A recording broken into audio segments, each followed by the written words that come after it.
Hi and welcome back. So in this video we're going to be looking at converting that £115.00 string into a number that we can compare and see if it's a low price or a high price.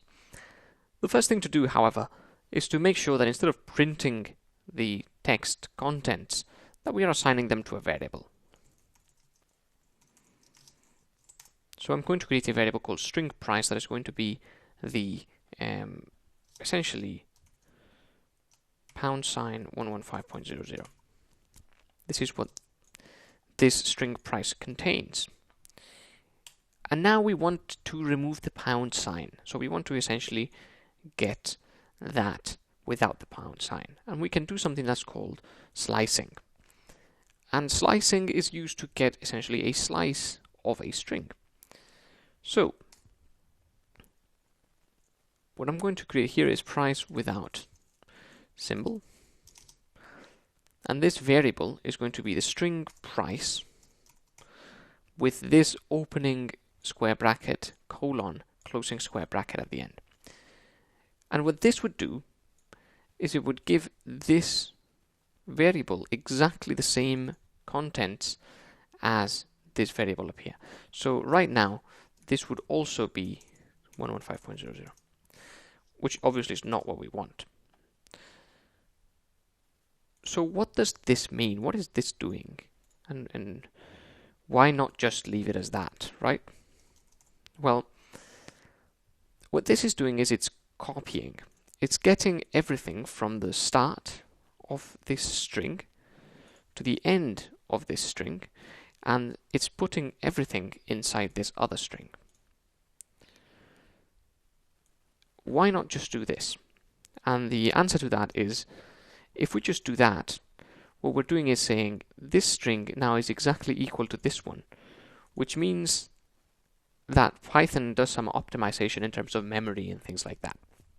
Nothing that we're going to get into. So if you want to copy a string and have an exactly new string, then I would recommend that you would stick to this just for the time being, and we will get into exactly what that means in a later section. But we won't be doing this in this section. We are using this for a reason, which is that we want to get all of the string except for the very first item. Remember that counting starts at index 0 in programming, so therefore this is in fact going from 0 to the end, which means it's getting index 0, index 1, 2, 3, 4, 5, and 6. So what we want to do is, instead of start at 0, we want to start at 1. And then we'll start at this index here and go to the very end. And that's what we'll do indeed. So now if we print the price without symbol and we run this app, we will get in fact only 115.00. However, this is still not a number. This is still a string, so we have to convert it into a number.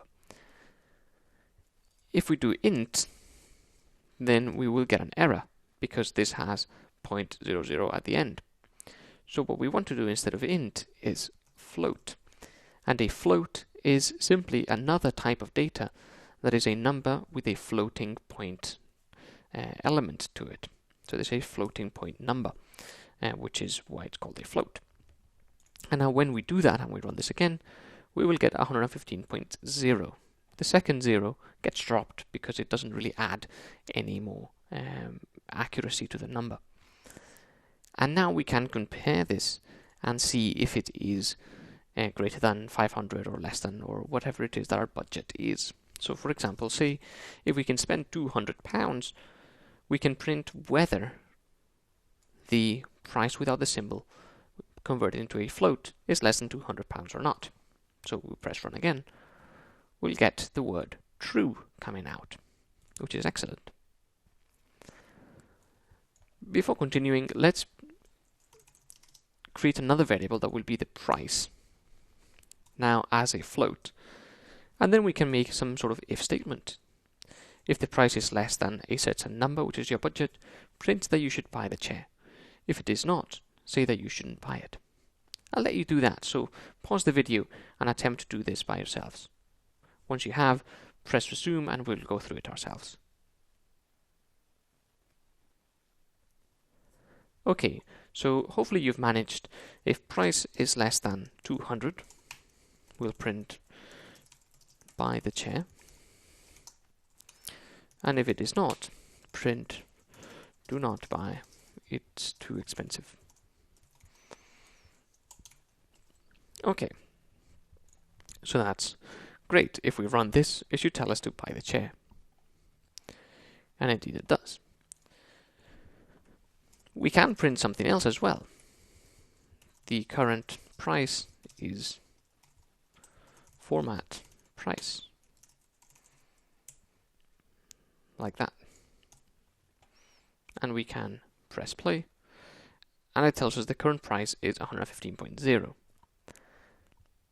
Now, instead of using the price float, we can just use string price from above, which will give us indeed the formatted price, which may be better for this purpose.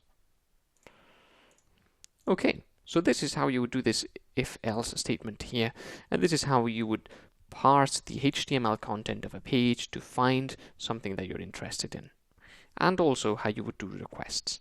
So this is our simple app to get the price of the chair, and in the very next section things are going to start to get interesting as we dive into object-oriented programming and doing things like that with Python.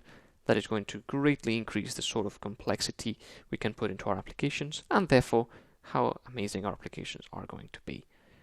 So I'll be seeing you in the next video.